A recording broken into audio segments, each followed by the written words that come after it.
Hello, Pop, pop, everyone. This pop. is Psycho Nerd, And and I'm here with. Dr. Boomerang. Pew, pew, pew. Yes, now you can talk. All right, and this is a things to do in Halo 5 Hey, Guardians, look at that.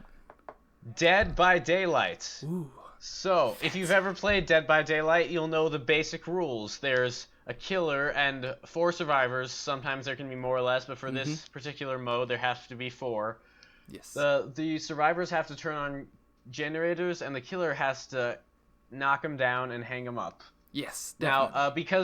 because this is Halo, and the mechanics available are somewhat limited. There are a few minor differences between this and the actual game. Oh, do The first tell. of which being in actual Dead by Daylight, the killer, after knocking the players down, has to pick them up and place them on a hook. However, as we all know, the only way to pick up other players in Halo is if those players are chicks and you happen to be in a tank.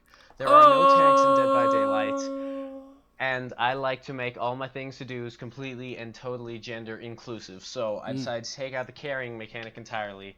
Uh, the killer will hit the player twice, and they will respawn in a cage, which cages being the character model collision-friendly alternative to hooks. Right now, here you can see a generator. You can see that the survivor has a partial active camouflage effect, Mm-hmm. Mm-hmm. just to combat the fact that they're wearing bright red. And here we're about to see, I believe, one of my favorite parts of this game. So, Oh. oh no, that was a skill check. That's not my favorite part of the game. As you can see, That's you my want to hit the favorite part. button when it's green.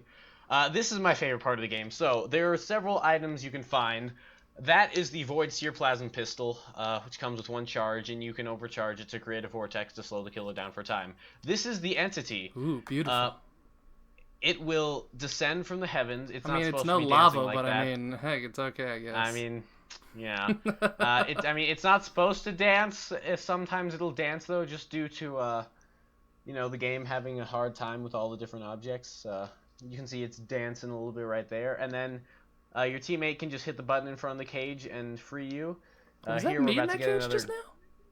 I feel like that was I me. don't know, was it? I think it was. I Uh, think I remember that. oh, and here we're about to see another good shot of the Void's Tear in action. Sometime. Oh yeah, there's me. Oh, you can't catch me. Can't That's catch really me. useful, actually. Well, there's only three of them, and each Mm. one only. Oh yeah, and when you either escape or get killed, you come to this nice little death room Death or row. victory room, whichever you Hashtag death room. prefer, and you can play soccer golf or whatever the hell you would play with this little setup I made for you. Uh, There's a hook. That's not me, so he's not as cool. That's me.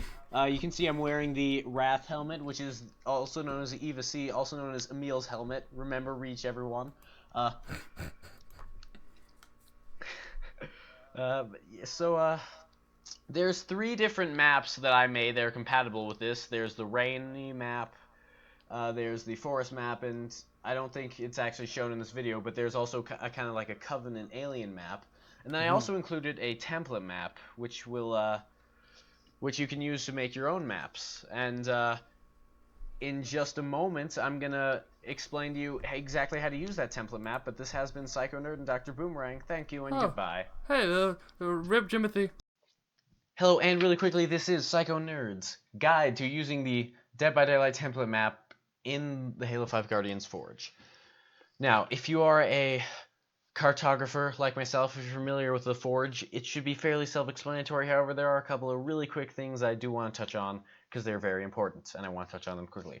First, you're going to want to immediately, before doing anything else, respawn all objects. This is because certain things like the entity begin the match despawned, and if you try to move certain things without moving other things, it's going to mess up some other things.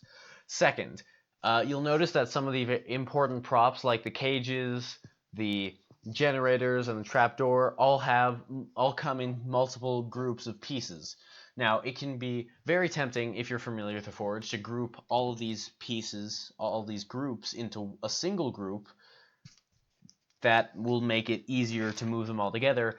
You don't want to do that because a lot of the scripts that make the things work reference group siblings and other such things. So, if you group things that aren't supposed to be grouped or ungroup things that are supposed to be grouped, you're going to mess everything up. what you want to do is select all the different components of a prop. Set your magnets to disabled. Set your movement axis to world, and then just you should be able to move them all together pretty easily. And other than that, there's really nothing else to say. You can do whatever you want, build whatever things you want, as long as you don't mess with the props, or do mess with the props if you want to try and figure out what my scripts do. This has been Psycho Nerd's Guide to using the Dead by Daylight template map. Stay classy.